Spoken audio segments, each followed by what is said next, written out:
1878, Bitterroot Valley, Montana Territory. The wind clawed at her shawl as she crossed the last hill, her boots sinking into the half-frozen mud. Trees stood black against a bruised sky, their bare limbs twisting like old fingers toward nothing.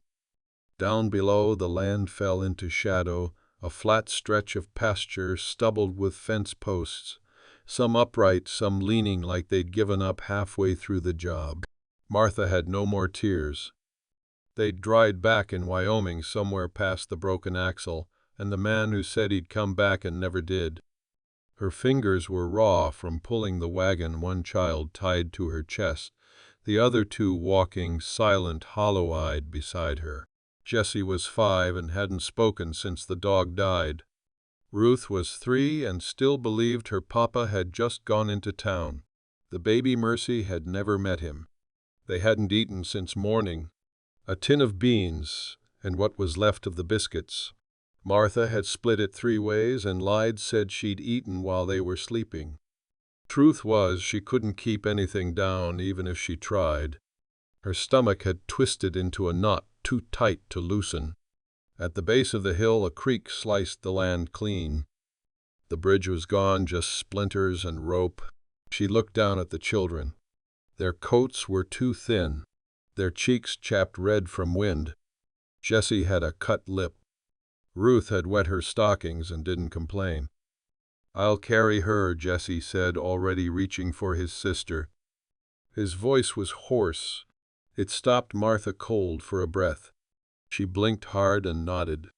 They stepped into the icy water and Martha's legs buckled with the cold, but she didn't fall. Couldn't. She carried Mercy high on her chest and gritted her teeth. They made it across. The wagon was useless now.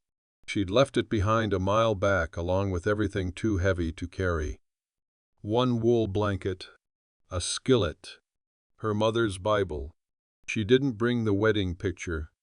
The valley looked deserted. No smoke. No sign of anyone. Just grass brown from frost and silence so deep it rang in her ears. The children followed her without a word, feet dragging in the dirt. Ahead, a house stood dark and square. A cabin, maybe a barn once.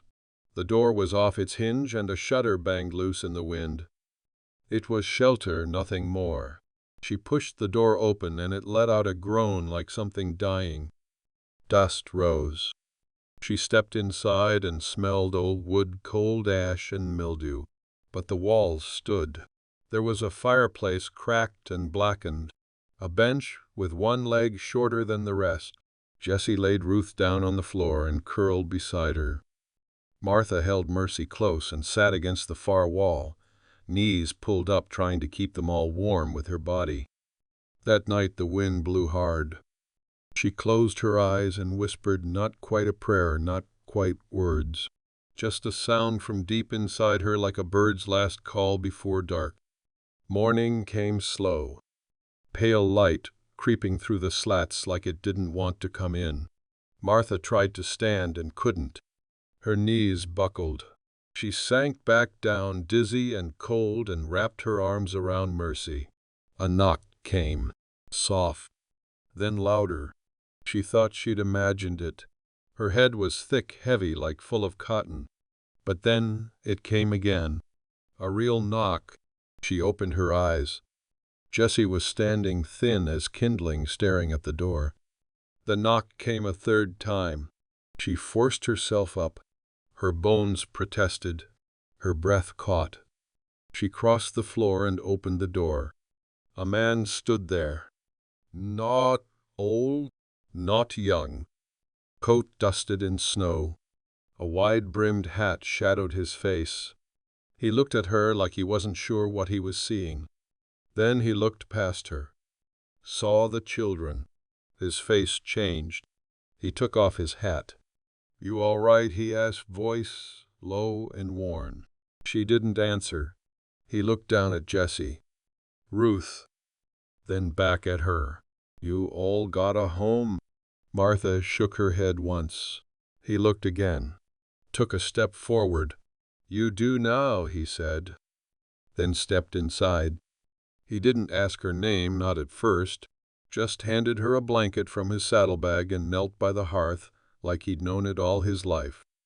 The flint and steel came out quick, and he worked with the focus of someone who'd done this 100 nights in 100 cold places. Soon the fire caught. A thin orange flame licked at the wood and grew. The warmth changed the room. Not by much, but enough. Jessie edged closer, one arm around Ruth, eyes still wary. Mercy stirred against Martha's chest and gave a small sound, something between a sigh and a whimper. The cowboy stood and turned toward her. "You sick?" he asked. "You look fevered." She nodded, because it was easier than explaining the kind of sickness that came from no food, no sleep, no hope. He opened the second saddlebag, pulled out a tin, some jerky wrapped in cloth, and a clean canteen. "Start with water," he said, holding it out. Slow. She took it, fingers shaking. Drank, coughing at first, then again slower. "I can boil some if you've got a pot." She pointed to the skillet near the fireplace.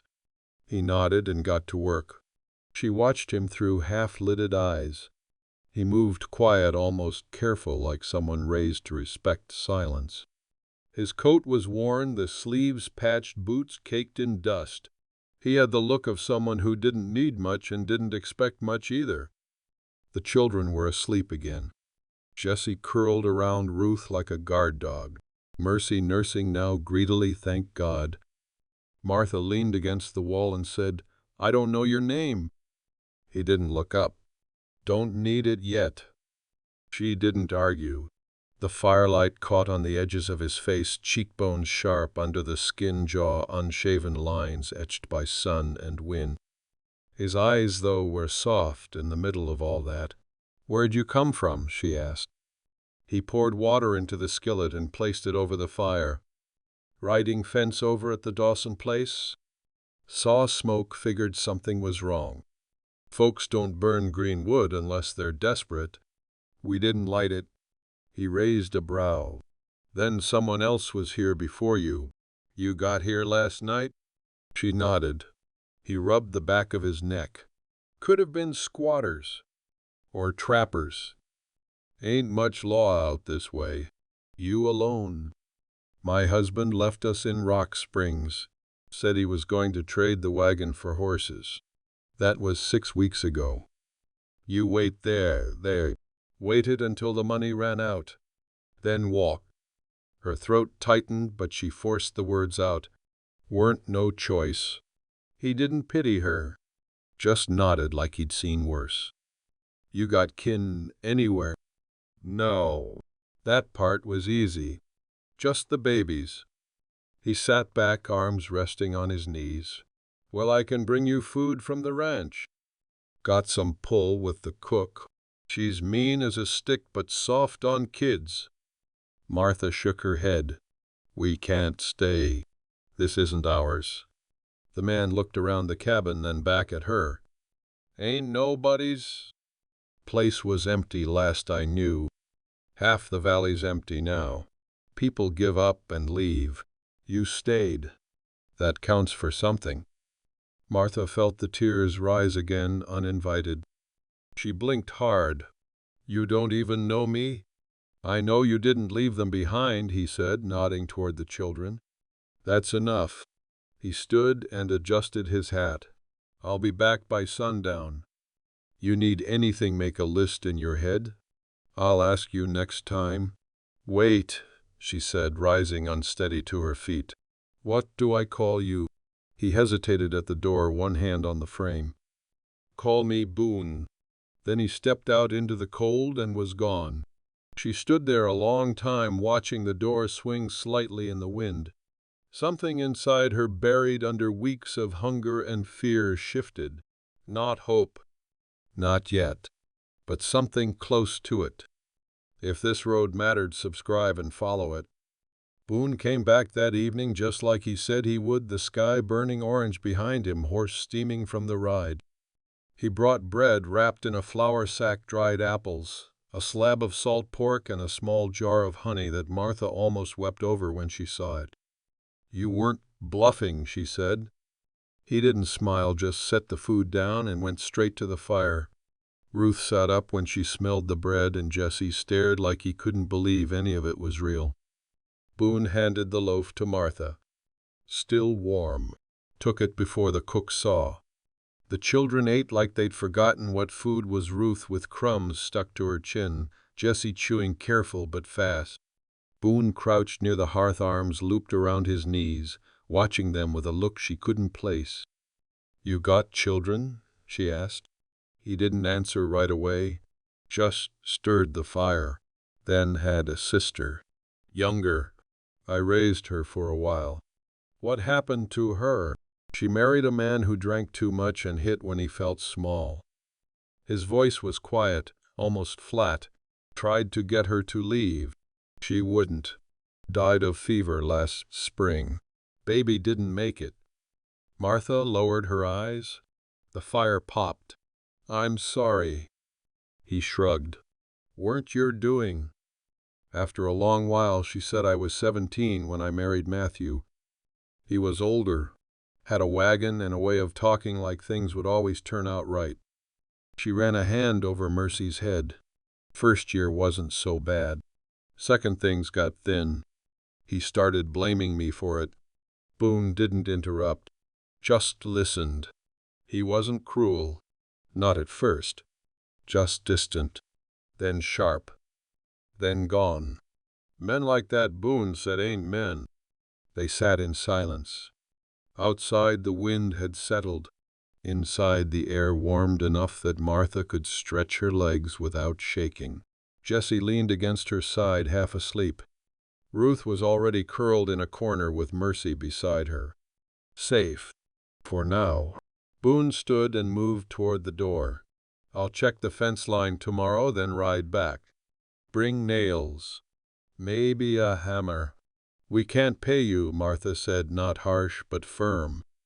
He turned, looked at her, and for the first time gave something close to a smile. "Did I ask for anything?" She didn't know how to answer that. He left before she had to try. Days passed like breath in winter, slow, visible, then gone. Boone came every evening. Never stayed the night.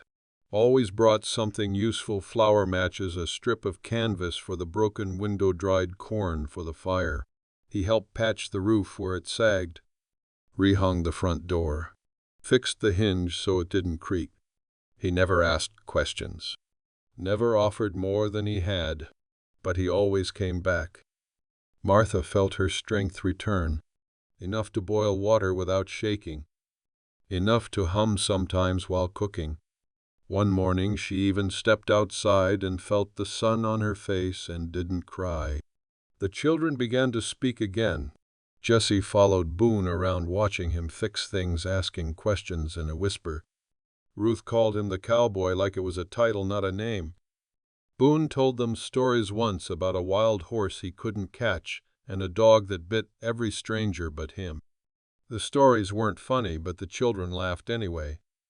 It felt like life creeping back into the cabin, soft and careful. One night, Boone brought a bundle of nails and said, "If you're set on staying, we can mend the porch. Make it safe." "I'm not sure we're staying," Martha said. He nodded like he'd expected it. "But I want to," she added. That made him pause. Then he said, "Good." She looked at him in the firelight, at the lines around his mouth and the scar near his temple. He looked back, calm, steady, like someone who'd lived through storms and come out the other side alone. Martha reached across the table just lightly and touched his hand. "You keep showing up." Boone didn't move. "So do you?" They worked together in quiet rhythms. Boone would ride in just after noon, dust trailing behind him, and Martha would already have a kettle on, the children busy with kindling or stitching scraps of old cloth. He brought wood from the tree-lined tools from town, and once a little tin box of sewing needles because she'd mentioned hers were going dull. He didn't say much when he gave it to her. Just held it out like it wasn't anything special. But it was. By the end of March, the days stretched longer, the snow had thinned, and Martha's hands had steadied. Her back didn't ache the way it used to. The color returned to her face. Ruth sang nonsense songs to Mercy, who was crawling now fast and stubborn. Jessie had taken to carving things, small animals, mostly rough but recognizable. Boone stayed longer, sometimes past sundown, helping fix the corral out back, even though they had no animals to speak of. One afternoon, while Jessie was showing Boone a crooked wooden rabbit he'd made, Martha stepped outside and leaned against the porch rail. The air was soft-scented with thawed earth and pine. A flock of birds wheeled in the distance. "I used to hate silence," she said, not looking at him. "Felt like it was waiting for something bad." Boone didn't say anything. "Now it feels like something I earned." She looked over. He was watching her, not like a man studying a woman, but like someone trying to understand a whole life without asking for it in words. "You ever think about leaving?" she asked. He nodded once. "Almost did. Couple times." "What stopped you?" He glanced toward the children. "Didn't feel right leaving people who still had fight in them." Martha swallowed. "You're not just kind. You're lonely." Boone didn't argue. "You know what that feels like." She nodded. They stood like that for a while, listening to the wind. She could feel the space between them getting smaller, not from touch, but from something quieter. Recognition, maybe. The knowing of another soul worn thin in the same places.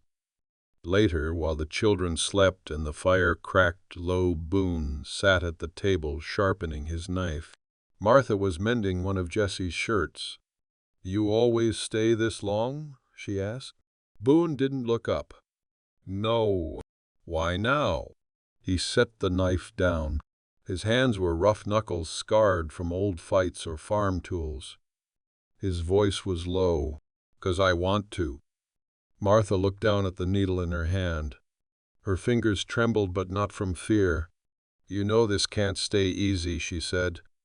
"There'll be talk. People don't much like women with no husbands. Or men who sit at their tables every night but don't sleep in the barn. I ain't worried about talk." "You should be." Boone leaned forward slightly, elbows on the table. "I seen enough of what I don't want.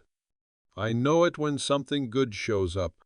Martha looked at him, heart beating a little faster. "You think we're good?" "I think we're something. That's enough to start." Neither of them smiled. It wasn't that kind of moment. It was steadier than that. Truer. "I'm scared," she whispered. "Me too." He stood then slowly, like he didn't want to break the moment by rushing it. At the door he hesitated. "I'll be back tomorrow." She nodded. "Boone." He turned. "You don't have to knock anymore." His eyes softened. He gave a slight tilt of his head. "All right." The door closed behind him with a quiet click. Martha sat there for a long time, the needle still in her hand, the fire warming her face. She didn't believe in certainty, but she believed in showing up, and Boone so far had done nothing else. April brought mud and wind. The trail from the cabin to the creek turned to thick, sucking earth, and the children tracked it in no matter how Martha scolded. Mercy had her first fever and cried through 2 nights straight, but Boone brought willow bark and sat up with her when Martha couldn't hold her eyes open any longer. He was part of them now. It happened quiet, like the snow melting without anyone noticing. One morning Jessie handed Boone a carving and said, "It's a bear." Boone turned it in his hands like it was something precious. He didn't kiss Martha. Not yet. But he stayed until the stars came out, and when he left, she watched the dark long after his silhouette vanished from the ridge. The townsfolk began to notice. It started with glances. Then came questions at the mercantile. Boone ignored them. Martha, though, felt it like dust in her throat. They didn't say it plain, but she knew what they meant, widow or close enough to it, living out there with a man who wasn't her kin. It came to a head when Mrs. Langtry from the church arrived on horseback one afternoon, gloves buttoned high and face tight. "Thought I'd ride by," she said. "See how the children are doing." Martha stood on the porch, Mercy in her arms, Jessie and Ruth behind her like shadows. She nodded, polite but guarded. "They're well enough." Mrs. Langtry's eyes flicked to the fence, the barn door, the porch boards, all recently mended. "You've had help?" Martha didn't answer. Mrs. Langtry clicked her tongue softly. "Men don't give that kind of help for nothing, dear." Martha met her gaze. "He never asked for nothing." "That's worse," the woman said, voice like a pinched seam. "Men always ask for something, sooner or later." Martha could explained it. Could have said Boone had never touched her without reason, had never spoken a word out of place, that he'd held Jessie's hand when he woke screaming from dreams, and that he talked to Mercy like she was made of glass. But she didn't. "He's not your concern," she said instead, and shut the door soft but firm. Boone arrived later, same as always. She didn't tell him what happened, but he must have seen it in her face, the way she kept glancing at the road. "Over supper," he said, "you don't owe them anything." "I know. But it still gets in your bones, don't it?" She looked at him. "You ever feel like, no matter how much good you try to do, folks only remember the part they don't like?" He nodded. "That's why I stopped trying to explain myself." She laughed once, not loud. "That simple, huh?" "No," he said. "Not simple at all." The tension between them wasn't sharp, but it was there. Like a question waiting for breath. "Do you want something from me?" she asked suddenly. Boone leaned back in his chair. "I want to stay," he said. "Want to keep building this place with you. Fix fences. Feed kids. Sleep easy knowing somebody else hears the wind when I do." "That sounds like wanting everything." He didn't blink. "Then I guess I do." Martha stood slow and deliberate. Walked to him, heart thudding like hooves in her chest. He stood too. She reached up and touched his face. Rough skin. Warm beneath the stubble. His eyes closed. When he kissed her, it wasn't hurried. It wasn't hungry. It was something steady, like setting a beam just right and knowing it would hold. They stayed close after no words, just the sound of the fire and the children breathing. Outside a cold wind was rising. But inside something had taken root. Not love yet. Not quite. But the shape of it. Spring deepened. Wild grass came in thick around the fence posts, and Martha planted onions and potatoes in a crooked line behind the cabin. Boone added a second latch to the door and built a clothesline between two cottonwoods. Life started to look like it might stay. But peace never lasts long out here. The first sign came in the form of hoofbeats, 3 riders mid-morning. Martha saw them before they reached the clearing. She stood on the porch with Mercy in one arm and Jessie at her side. Boone was out back with the axe sharpening the blade when the riders pulled up. The man in front wore a blue coat too clean for the trail, and had the kind of posture that spoke of town offices and unearned confidence. "Looking for Martha Hayes," he said, not even bothering to tip his hat. Martha kept her voice calm. "You found her. I'm Emery Clark. I'm here on behalf of Matthew Hayes, your husband. Or rather, your legal husband." The words landed like a stone in her gut.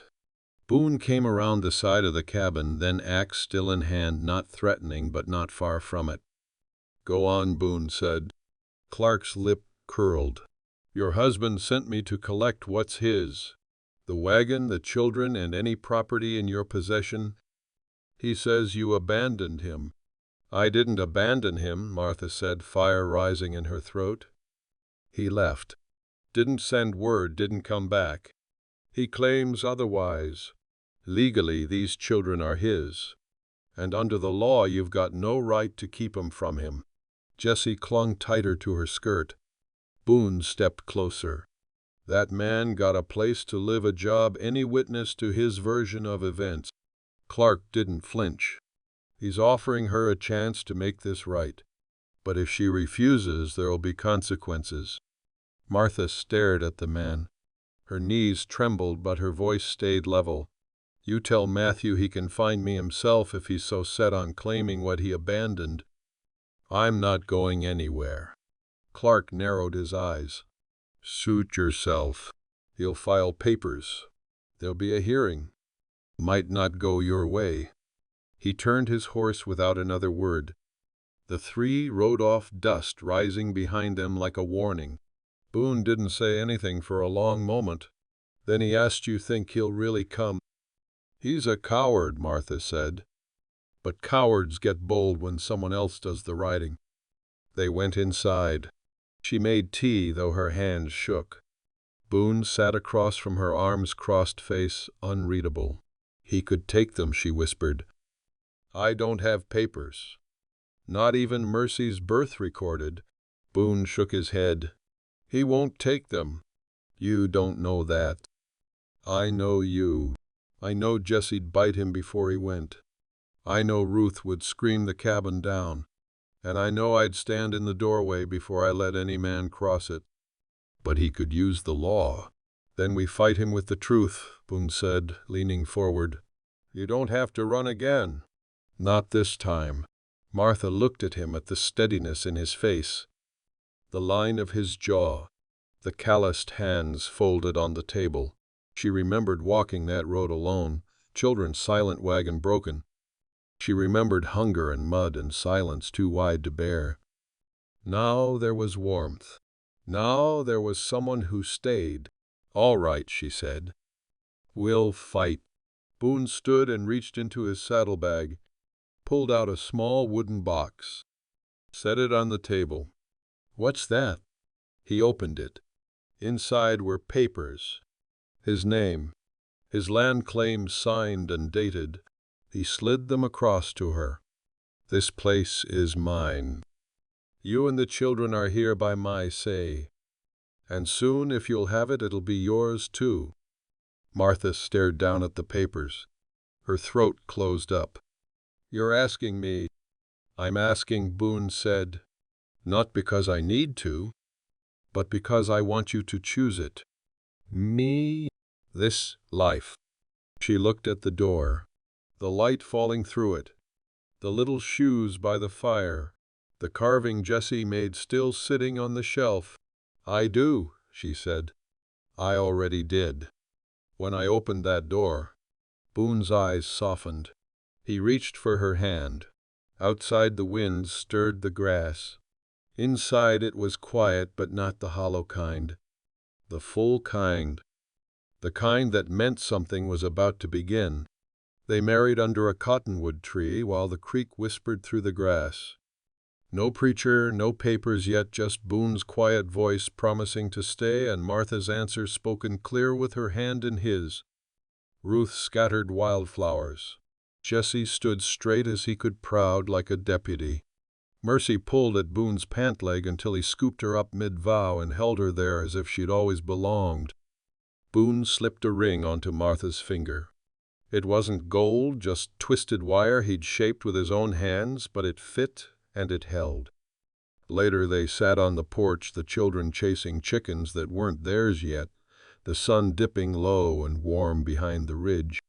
"I never thought it could be this," Martha said. "Not for me." Boone leaned back in the chair beside her, boots crossed at the ankles. "Wasn't easy. That's what makes it true." They'd gone into town together the week before, hand in hand, Martha walking tall past Mrs. Langtry and the others who tried not to stare. They filed the papers, claimed the land, named the children proper on the books. Matthew never showed. Whether he'd given up or found some other woman to abandon, they never heard. The threat hung over them for a while like a cloud that wouldn't break, but Boone kept chopping wood and Martha kept cooking, and the days passed without disaster.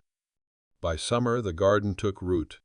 Beans, carrots, fat squash vines, curling up from the dirt like a second chance. They built a small barn with help from a ranch hand Boone had known from younger days.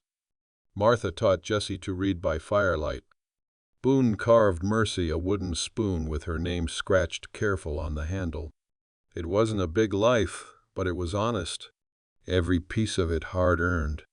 Boone talked now and then about starting a cattle line of his own, just a few to begin with, something Jessie could learn on. Martha nodded. She liked the way his voice changed when he spoke of the future, low, certain, not hopeful in the way of dreams, but in the way of someone who'd made up his mind to get there slow and steady. One evening she found him out by the porch after dark holding the carving Jessie had given him that first spring. The little wooden bear. "He's gonna be better than me," Boone said. "All of them will." Martha leaned into him. "They already are." He looked at her, and there was that same look from the first night, the one that said he saw her pain and didn't flinch from it. "You saved us," she whispered. He shook his head. "No. You just let me walk in when you could have shut the door." That night, with the children asleep and the crickets loud outside, they lay together in the quiet. Boone's hand on her back, her cheek against his chest. It wasn't new love, not the kind that burns fast and fades. It was the kind that stays, that holds through flood and fire, the kind that knows what it's like to have nothing and still give what little you've got left. In the morning, Mercy stood and took her first real steps across the floor, arms outstretched, laughing. Jessie whooped and clapped. Ruth danced circles around them. Boone caught Martha's eye and smiled, slow and warm. They had built something here, not just a home, but a life that would carry on long after the wind changed again. A place the children would remember, not for the hunger or the cold or the man who left, but for the man who stayed. Ride through the quiet, subscribe and stay.